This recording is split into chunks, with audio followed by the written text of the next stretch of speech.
The house that feeds on fear, a terrifying Airbnb experience. In the heart of the idyllic Berkshires, nestled amidst rolling hills and whispering pines, lies a secluded mansion known as Hemlock Haven. A luxurious Airbnb retreat, promising respite and rejuvenation. But tonight, dear viewers, your nightmare maestro will expose the festering darkness that lurks beneath the veneer of tranquility, as a group of friends discovers that their weekend getaway is anything but a vacation. Meet our unsuspecting prey, for friends drawn to Hemlock Haven's allure. There's Olivia, the cynic with a sharp wit and a guarded heart. Ethan, the sensitive artist, his empathy a double-edged sword. Mia, the free spirit, always seeking adventure and connection. And Noah, the pragmatic one, his logic a flimsy shield against the encroaching shadows. "This place is amazing," Mia exclaims, her voice echoing through the cavernous entryway. "I can already feel my stress melting away." But the maestro sees what they cannot yet perceive, a lurking unease, a discordant note in the symphony of their laughter. The friends explore the vast estate, marveling at its antique furnishings and breathtaking views. But as dusk settles, a chill descends upon the house, a cold that seeps into their bones and whispers of forgotten tragedies. Ethan, always attuned to the subtle energies of his surroundings, feels a prickle on the back of his neck, an unnerving sensation that he can't shake.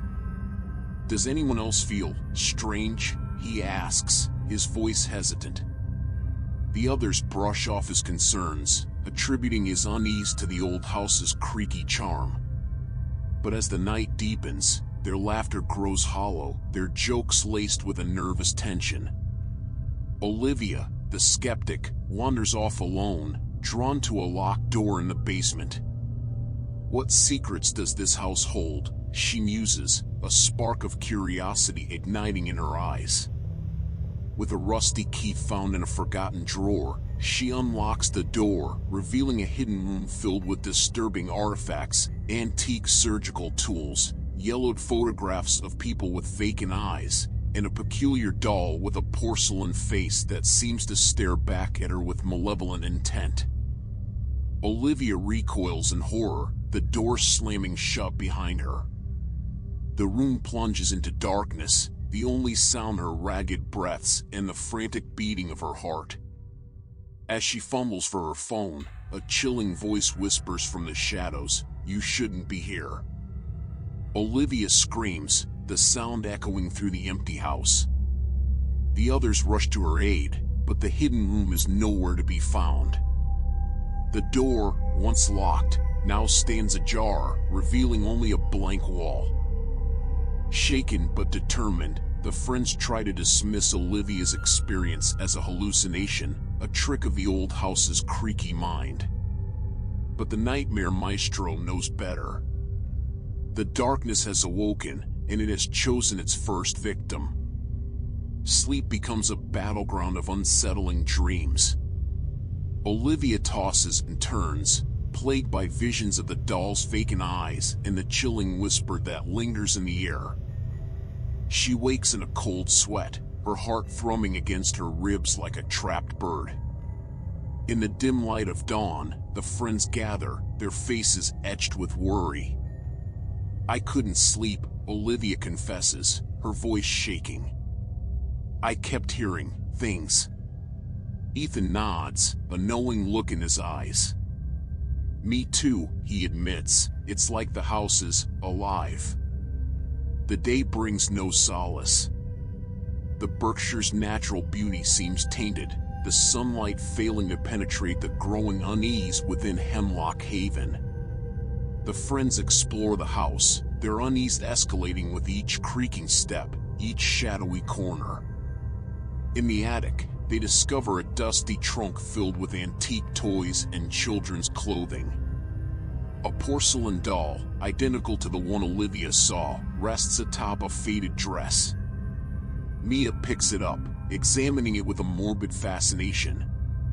"It's just a doll," Noah says, attempting to dispel the tension.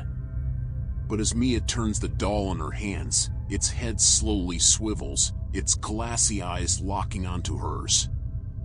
A silent scream escapes Mia's lips as she drops the doll, the porcelain shattering on the hardwood floor.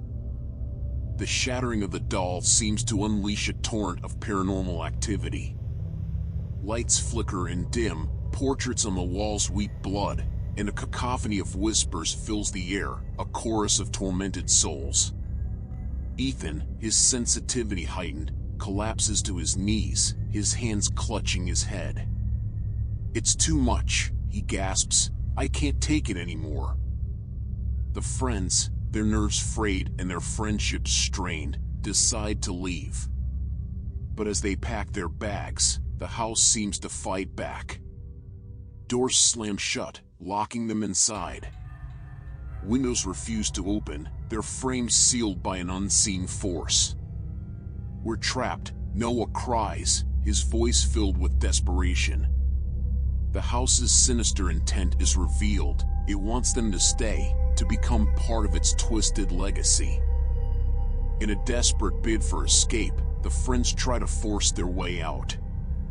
They throw themselves against the doors, but the wood holds firm. They smash windows, but the glass refuses to shatter. Exhausted and terrified, they collapse to the floor, their hope dwindling with each passing moment. "We're going to die here," Emily sobs, her voice choked with fear. As night falls once more, the haunting intensifies. The house creaks and groans, its very foundation seeming to shift and warp. Shadows take on monstrous shapes, whispering promises of torment and despair. Each friend is visited by their own personal demons. Olivia is plagued by visions of her deceased mother, Mia is haunted by the ghosts of her failed relationships, and Noah is confronted by the specter of his abusive father. "Leave me alone," Noah cries out, his voice thick with terror and buried rage. The house feeds on their vulnerabilities, their deepest fears manifested in spectral form. Ethan, his artistic senses heightened to a fever pitch, finds himself drawn to a portrait in a grand ballroom. The painting, depicting a beautiful woman in a white gown, seems to come alive, her eyes following him with a chilling intensity. The woman steps out of the frame, her spectral form shimmering in the moonlight. "Join me, Ethan," she whispers, her voice a siren song. "Embrace the darkness. Unleash your true potential." Mia, her carefree spirit shattered, seeks solace in the wine cellar. But the bottles shatter around her, their contents transforming into blood-red liquid that drips from the ceiling and stains her clothes. "It's your fault," the whispers accuse, "your choices, your desires, they brought this upon us." Noah, the voice of reason now silenced, finds himself trapped in the attic.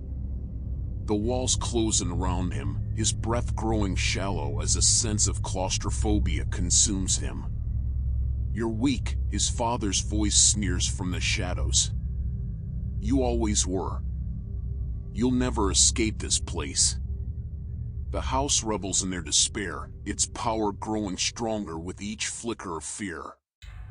It manipulates the very fabric of reality, twisting corridors, shifting walls, and turning their nightmares into tangible horrors. Olivia, her mind reeling from the revelations in the diary, realizes that the house is a conduit for a malevolent entity, a force that feeds on the negative energy of its inhabitants. "We have to fight back," she declares, her voice filled with a newfound determination. "We have to break the cycle of madness." The friends, their initial skepticism replaced by a primal fear for survival, unite against the common enemy. They gather in the grand ballroom, their flashlights piercing the darkness, their hearts pounding in unison. "This ends tonight," Ethan declares, his voice echoing through the cavernous space. "We will not be victims." The house retaliates, unleashing a torrent of paranormal fury. The lights flicker, the walls shake, and spectral figures emerge from the shadows, their eyes burning with malice. But the friends, their bond strengthened by the shared ordeal, refuse to yield. They fight back, their desperation fueling their courage. Olivia, guided by the diary's cryptic clues, discovers a secret passage leading to a subterranean chamber. In the center of the chamber lies a pentagram, its lines etched in blood. This is the heart of the house, she realizes, her voice a hushed whisper. This is where we can break its power. The friends gather around the pentagram, their hands joined in a circle of unity. They chant a protective incantation, their voices rising in a crescendo of defiance. The house trembles, its walls cracking and crumbling as its power wanes. The spectral figures shriek in agony, their forms fading into nothingness. The air grows still, the silence a deafening contrast to the previous cacophony of screams and whispers. The friends, exhausted but victorious, look at each other in disbelief. The nightmare seems to have reached its end. But as the dust settles, a new, more insidious fear takes root. They have defeated the house's manifestations, but have they truly vanquished the evil that resides within its very core? Olivia, sensing a lingering darkness, urges the others to leave immediately.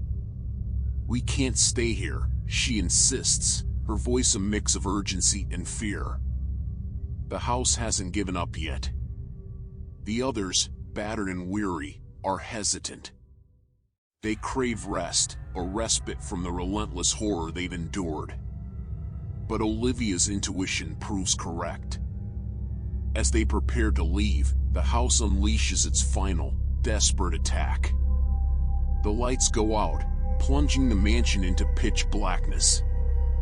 The floorboards creak and moan, and the walls seem to close in around them.